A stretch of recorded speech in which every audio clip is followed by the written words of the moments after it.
Okay, so next what we're going to do is add in a structural opening. So in this section here, we want to be able to go between one building and the other. So I'm going to show you a couple of different methods that we can do that. The first being we can create a wall opening. The second way, we can edit the actual profile of that wall, so we can cut out a section of the wall.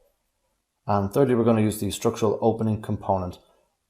So this is just basically a door itself. So it has the same properties as an actual door. It just doesn't have any frame or door itself. So it's just a blank opening. So the first method that we're going to use is a wall opening tool. So that is in the architecture tab.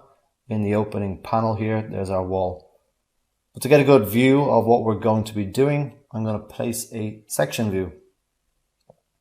So I use the section views all the time in the project just to get a quick elevation of what I'm doing.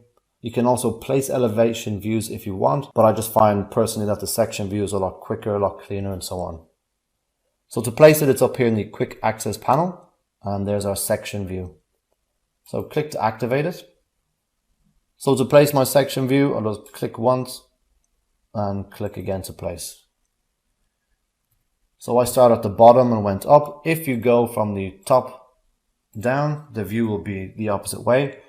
We can obviously flip that. So if you select your section view, you'll see there's our flipping arrow. You can flip the view. As well as that, you see the dashed blue line. That is what will be included in the view.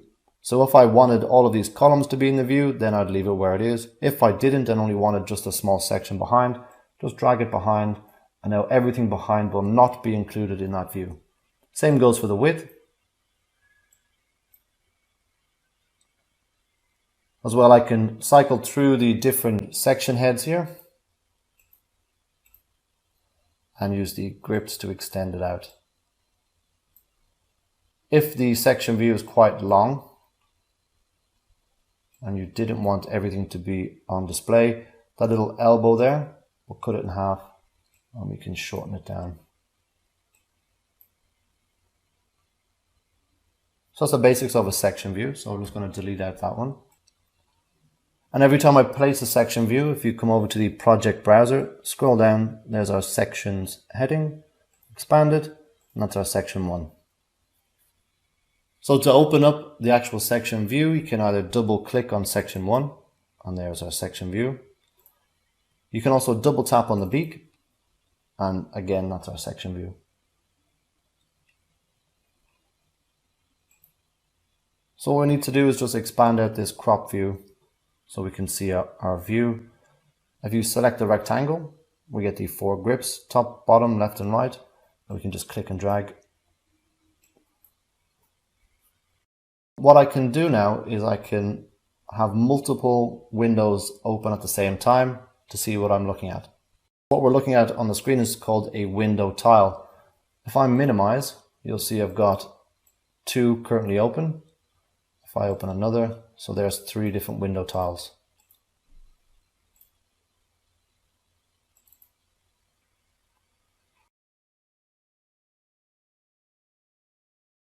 So to view all of the different window tiles, if we come again back up to the quick axis, there's our switch windows. So if you click on that, it will just display what current window tiles are open.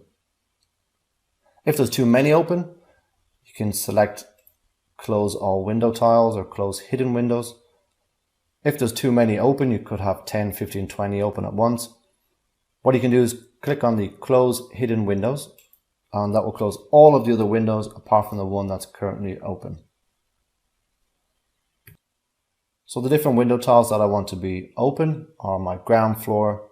I'll also open the 3D view and the section view. And then to display all of the different window tiles at once, I'm going to type in WT in the keyboard. Those WT. If the window tile that you want to be displayed isn't on the larger side, what you can do is just select the header at the top and then WT, select the header again, WT, and I'll just rotate the views. So what I want is to have the 3D view on the right hand side. So I'm going to just click on the header and just toggle through until it's displayed like so.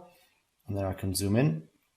So that there's the area where I want to place my wall opening. I can zoom in slightly, and again there my section view. This is the area I want to add my wall opening, and same in the floor plan.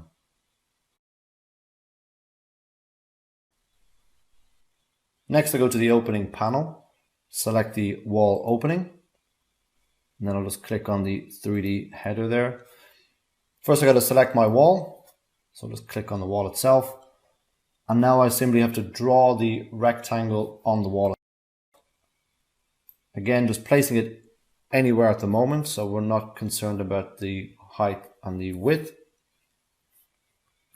And there we have our opening, and once it's placed, now I can click on my section view, select the opening. If you can't select the opening first time, just hover over where the edge of the opening is and just click on the tab key once and twice, and you'll see it's now toggling between everything that's around the cursor. That applies to everything. We will use that feature again and again. So now I can select the opening. Once I have the opening selected, I've got my grips that I can just extend out.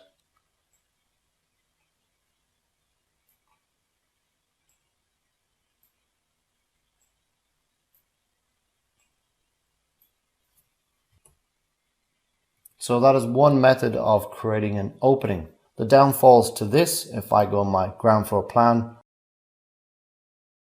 you'll see that the external wall remains open.